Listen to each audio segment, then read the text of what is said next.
Hola amigos de YouTube, les traigo la continuación de los Aristogatos. Han pasado 4 meses de la primera parte. Bien, corre creepypasta, pasaron unos meses sin respuesta. Durante estos meses investigué todo lo que pude sobre episodios perdidos. Me encontré con otro supuesto episodio perdido de los Picapiedras. La historia tras este episodio era muy similar a otras historias de episodios perdidos. Un episodio especial de la serie fue transmitido en un canal de televisión que normalmente estaba sin uso y tenía contenido sangriento y surreal. La diferencia principal entre esta historia y las otras es que esta tenía una fuente externa bastante creíble. El post original del foro tenía el link de un artículo de noticias local archivado digitalmente de 1979. La Comisión Federal de Comunicaciones había recibido quejas de docenas de personas que clamaban haber visto el episodio. Las quejas venían de la región del lago Cabetogama de Minnesota, y la mayoría venían de lugares turísticos del lago. El incidente era conocido localmente como la transmisión Cabetogama. Decidí que lógicamente el siguiente paso era contactar a la FCC para obtener más detalles. Me respondieron en menos de una semana diciendo que no podían darme más información, así que decidí tomar otra ruta. Uno de los lugares turísticos del lago que había estado más involucrado con el incidente seguía operando. Me tomé unas vacaciones del trabajo y unas semanas después estaba en camino al lago Cabetogama. La ensenada de Cleck era una colección de 15 cabañas, un bar-restaurante, y un pequeño muelle con botes en alquiler. Había alquilado una cabaña y planeaba quedarme por 2 semanas. Era un lugar lindo en el que quedarse. Pasé unos días pescando y viendo atracciones locales. Me encontré con un grupo de visitantes que venían al lago todos los años. Fuimos en varios viajes en bote antes de animarme a preguntarle al más viejo de ellos sobre la transmisión Cabetogama. Oh, eso es gracioso, de hecho me perdí todo eso. Ocurrió una semana antes de que viniera en el verano del 79. Escuché mucho sobre ello.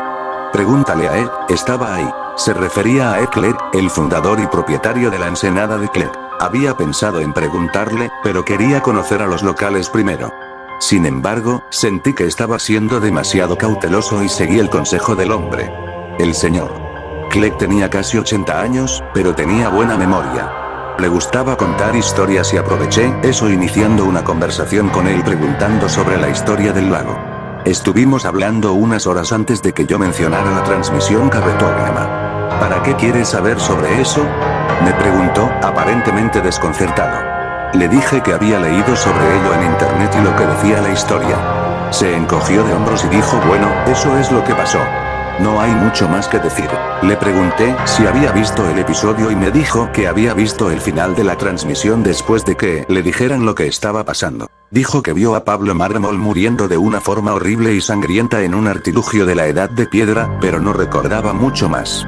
No quería seguir hablando de ello mucho más, pero me aseguró de que el incidente era muy real. Ponderé sobre lo que había averiguado en el camino a casa. Me había quedado con más preguntas que respuestas, y no me había acercado más a encontrar la versión perdida de los Aristogatos. Cuanto más averiguaba, más preguntas surgían. ¿Acaso la versión perturbadora de los Aristogatos que había visto estaba conectada a la transmisión Cabetogama o al supuesto episodio perdido de las aventuras de Batman, o estaba haciendo conexiones donde no habían? ¿Acaso esa persona en YouTube que me dijo que vio el episodio perdido de las aventuras de Batman me estaba troleando, o realmente lo vio? Seguramente todos estos testimonios no eran coincidencia, pero no había explicación alguna de la existencia de estos episodios perdidos.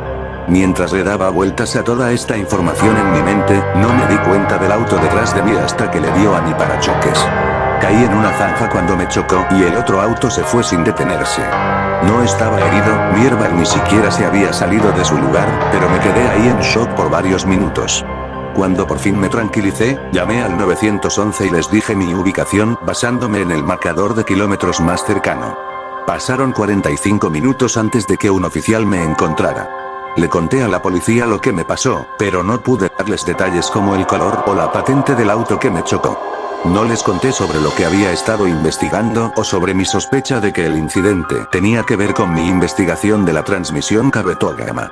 Parte 4. Pese a esta experiencia, decidí investigar un poco más. Esto se estaba poniendo serio y necesitaba saber a qué me enfrentaba. Tenía un conocido en el FBI que le debía a mi familia un favor.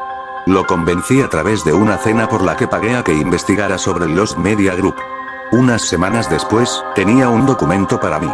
Era un reporte que contenía toda la información que el FBI tenía sobre este misterioso grupo. La información que tiene el FBI sobre Lost Media Group es tan poca que sugiere que el grupo realmente no existe. Este reporte asume su existencia con fines investigativos, pero la mayoría de su información es más especulación que hecho. Los testimonios sobre el LMG han sido contados de boca a boca y sin ser registrados. La naturaleza, tamaño, organización, orígenes y fines del LMG son misteriosos. Se dice que es una organización multinacional involucrada en múltiples industrias del entretenimiento y es más activa en ciudades con grandes concentraciones de compañías de las mismas, como Los Ángeles, Nueva York, Atlanta, Toronto y Tokio. Se es miembro solo por invitación, y se rumorea que entre sus miembros hay ejecutivos poderosos del mundo del entretenimiento. Informantes reportan que el grupo usa varias tácticas criminales como el soborno, el chantaje y la violencia para evitar la propagación de información sobre ellos. Se especula que el LMG usa a otros sindicatos del crimen para realizar sus actividades y bloquear investigaciones sobre sus asuntos, y hacen creer a la gente que son más poderosos de lo que realmente son. Testimonios que dicen que el grupo tiene poderes sobrenaturales son probablemente el resultado de campañas selectivas de desinformación. El Lost Media Group fue conocido por el FBI durante los 70s, pero se dice que existe desde inicios del siglo XX.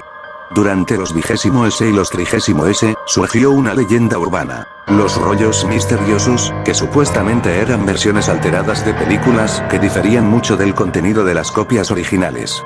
El FBI cree que el poco conocimiento de los estándares de la industria y el copyright contribuyeron a que dichas películas no fueron reportadas a la policía o a los medios de comunicación. Los testimonios de estos rollos misteriosos solían decir que tenían contenido más violento y extremo que el normal de los cines, y varios ex miembros de grupos defensores claman haber recibido quejas sobre ellos.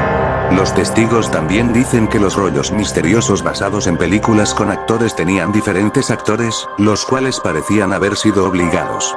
Un testigo dijo que un actor en un rollo misterioso mudo parecía estar diciendo ayuda antes de ser callado por alguien fuera de cámara.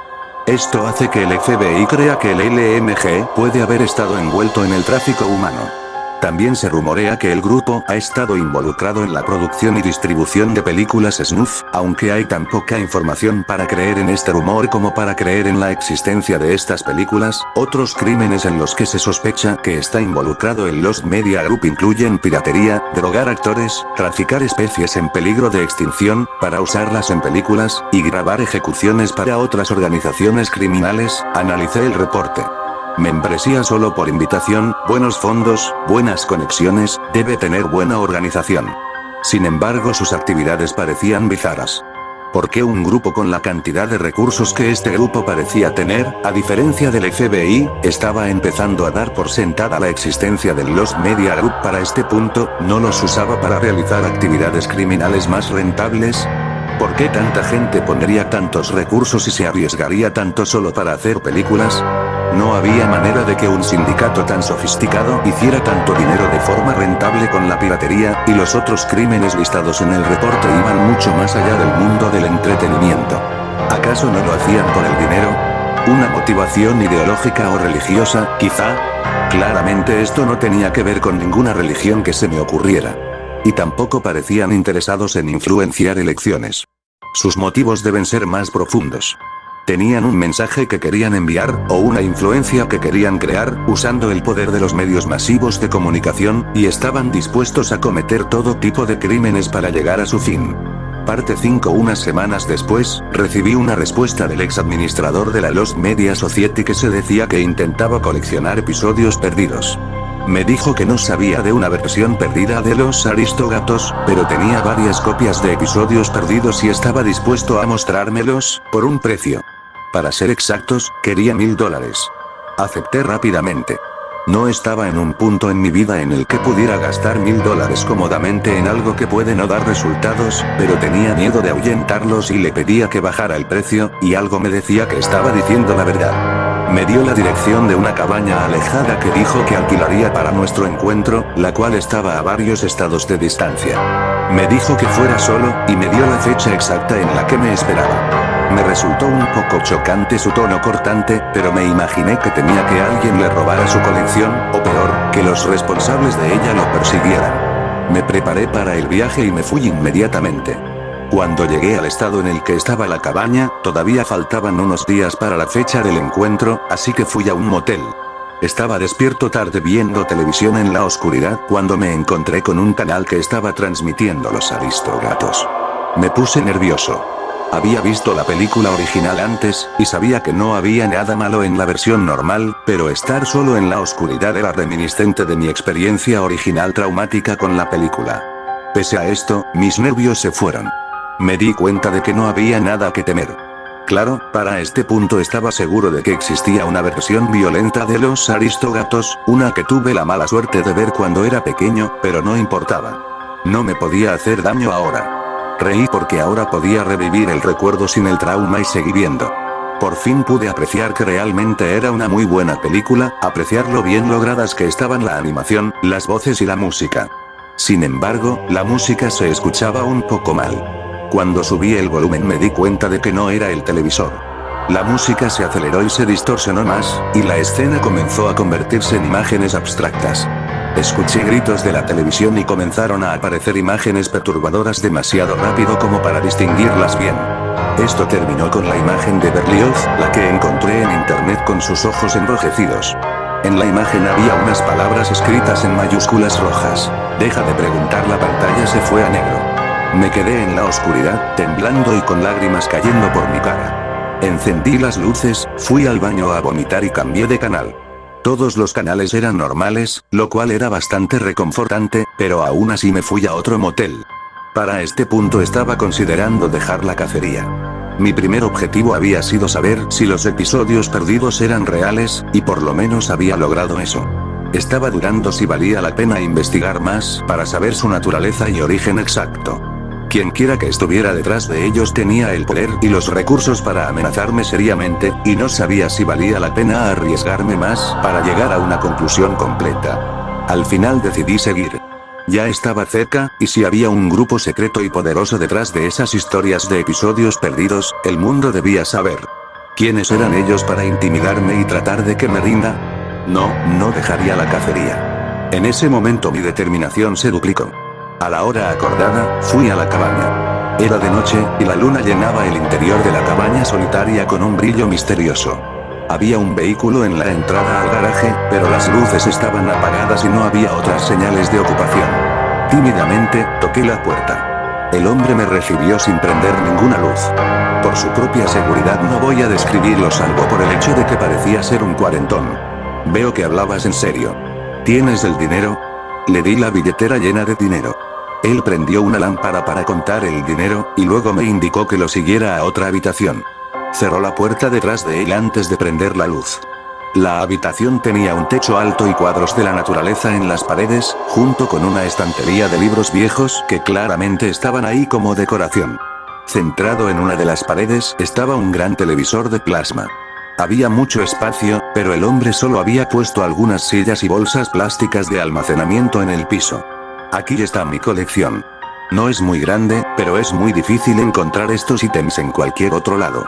Perdón por cobrarte tanto, pero tienes que darte cuenta que me estoy arriesgando mucho mostrándole esto a un extraño, así que tienes que hacer que valga la pena. Temblé con anticipación. Por fin, iba a tener respuestas concretas. Como dije en mi correo, nunca había oído de una versión de Los Aristógatos hecha por esas personas, pero por cómo la describiste, creo completamente en que la viste. Suena como algo que ellos harían, continuó. ¿Con ellos, te refieres al Lost Media Group? Pregunté. Sí. Ellos estarían tras esa cosa que viste, y también tras ese episodio perdido de Batman si es que existe, aunque no he logrado encontrarlo, pero nuevamente, no me sorprendería. No sé cuál es su objetivo haciendo estas cosas, pero son muy interesantes así que las colecciono. Le pregunté si me podía dar algunos de sus contactos, pero se negó. Solo le doy esa información a amigos de confianza, y si fueras uno de todos modos te haría pagar más de lo que podrías costearte. Por favor, no me preguntes eso de nuevo. Tienes suerte de que siquiera esté de acuerdo en mostrarte mi colección. Me abrumó un poco su tono, así que simplemente asentí, y entonces fuimos a lo nuestro. Abrió una de las bolsas y sacó una videocasetera junto con un VHS que tenía escritas las palabras Pantera Rosa en marcador negro encima de una etiqueta blanca. Conectó la videocasetera, insertó la cinta y la reprodujo. Era un episodio de la famosa serie animada La Pantera Rosa.